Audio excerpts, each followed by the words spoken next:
Hi friends, నిన్న వీడియోలో మనం యూట్యూబ్ అనేది betting app, online betting apps పైన ఎందుకు చర్యలు తీసుకోవట్లేదని మనం మాట్లాడుకున్నాం కదా.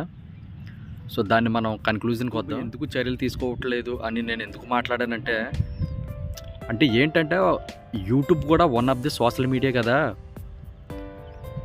కొంచెం అలాంటి వీడియోలపైన, అలాంటి ప్రమోషన్ చేసేటటువంటి వీడియోలపైన కొంచెం యూట్యూబ్ అనేది గైడ్లైన్స్ అనేది పాస్ చేస్తే అలాంటి వీడియోలు పబ్లిక్లోకి రావు, పబ్లిక్ చూసే అవకాశం ఉండదు కదా అని నా ఉద్దేశం.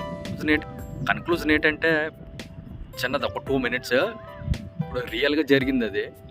ఇప్పుడు మనకి కేరళ ఉంది కదా, కేరళలో ఒక వ్యక్తి ఆ సెలబ్రిటీ పైన కేసు వేసాడు. ఎందుకంటే అతను ఏంటంటే ఒక అడ్వర్టైజ్మెంట్లో సోప్ పైన పెయిడ్ ప్రమోషన్ చేశారనమాట.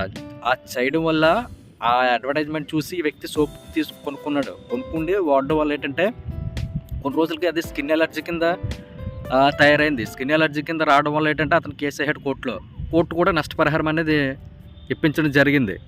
ఇప్పుడు నేనేమంటున్నానంటే, ఆ సెలబ్రిటీ ఆ సోప్ని ప్రమోట్ చేయడం వల్ల అతని ఫ్యాన్ అనేవాడు కొనుక్కుంటూ వాడాడు.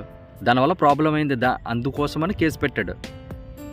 ఇప్పుడు సేమ్ అదేవిధంగా ఇప్పుడు ఈ పెయిడ్ ప్రమోషన్ వీడియోస్ అనేవి వీళ్ళు ఎక్కువగా ఏంటంటే యూట్యూబ్లోనే అప్లోడ్ చేస్తారు. ఫేస్బుక్లో కానీ, ట్విట్టర్లో కానీ, ఇన్స్టాగ్రామ్లో కానీ చాలా తక్కువ అన్నమాట.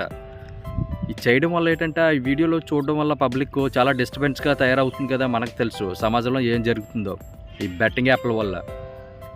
అందుకే కొంచెం ఈ యూట్యూబ్ అనేది కొంచెం చర్యలు తీసుకుంటే అలాంటి పెయిడ్ ప్రమోషన్ వీడియోల పైన కొన్ని గైడ్లైన్స్ అనేది పాస్ చేయడం వల్ల ఏంటంటే అలాంటి వీడియోలు పబ్లిక్లోకి రాకుండా అరికట్టవచ్చని నా ఉద్దేశంతో మాట్లాడడం తప్ప వేరే ఉద్దేశంతో కాదు. పోలీస్ శాఖలో ఉన్నటువంటి పెద్ద స్థాయిలో ఉన్నటువంటి వ్యక్తులు కూడా ఈ బెట్టింగ్ యాప్ల పైన, అలాగే ఈ లోన్ల యాప్లో, ముఖ్యంగా లోన్స్ యాప్లో, అలాగే ఈ హ్యాకర్స్ ఉంటారు కదా, బ్యాంక్ బ్యాలెన్స్ని ఎలా రిమూవ్ చేస్తున్నారనే వాటిపైన ఆ కాన్సెప్ట్ మీద చాలా ఇంటర్వ్యూలు ఇచ్చారు. చాలామంది పెద్దవాళ్ళు చాలా ఇంటర్వ్యూలు ఇచ్చారు. అవన్నీ మనం ఎందుకు తీసుకోవట్లేదు? పబ్లిక్ ఏంటంటే ఇప్పుడు ప్రజెంట్ ఏదైతే ట్రెండింగ్లో ఉందో ఆ విషయాలనే దృష్టిలో తీసుకుంటుంది. అలాగే బెట్టింగ్ యాప్ ట్రెండింగ్, అలాగే లోన్ యాప్ల ట్రెండింగ్ అనేది చాలా పబ్లిక్లో చాలా ట్రెండింగ్లో ఉన్నాయి ఇప్పుడు ప్రస్తుతానికి. బెట్టింగ్ యాప్లో జరిగేటటువంటి మోసాలు, ఆ లోన్ యాప్లో జరిగేటటువంటి మోసాలను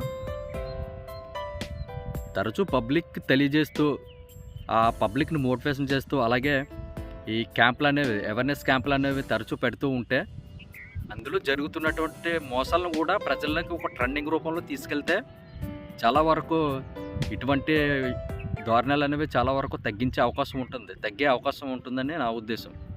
ఆన్లైన్ బెట్టింగ్ అనేది సొసైటీలో ఎంత స్ప్రెడ్ అవుతుందో మనం కూడా అవేర్నెస్ అనేది అంతే స్ప్రెడ్ చేయాలి ఆ బెట్టింగ్ యాప్ల పైన. పోలీస్ శాఖ వారు కానీ, ప్రభుత్వాలు కానీ ఒక కనీసం నెలలో 1 లేదా 2 ఈ అవేర్నెస్ క్యాంపులు అనేవి కండక్ట్ చేయడం వల్ల ఏంటంటే ఈ కంటిన్యూస్గా ఆ న్యూస్ అనేది కంటిన్యూస్గా పబ్లిక్లో స్ప్రెడ్ అవుతూ ఉంటుంది.